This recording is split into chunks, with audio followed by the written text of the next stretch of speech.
কাশ্মীরকে বলা হয় পৃথিবীর স্বর্গ। সো ফাইনালি গাইস আজকের এই ব্লগে আমরা সবাই মিলে যাচ্ছি কাশ্মীর।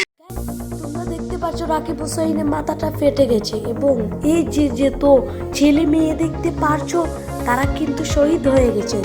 তারা আন্দোলনে গিয়ে তারা শহীদ হয়ে গেছে। আর এই আন্দোলনে গিয়ে রাকিব হুসাইনের মাথাটা ফেটে যায় গ্যাস থেকে, এবং এই ঢাকা বড় আন্দোলনে গিয়ে রাকিব হুসাইনের মাথা ফেটে যায় এবং সে মেডিকেলে কিন্তু ভর্তি ছিল। এখন সে দেশের এই পরিস্থিতি দেখে সে কাশ্মীরে চলে যায় এবং কাশ্মীরে গিয়ে একটি ব্লগ বানায়, এবং ব্লগটি দেখতে চাইলে আমার আইডিতে দেখতে পারবেন। আর সাবস্ক্রাইব করতে ভুলবেন না প্লিজ। তো গাইস আমি আজকের মতো এখান থেকে বিদায় নিচ্ছি, সবাই ভালো থাকবেন।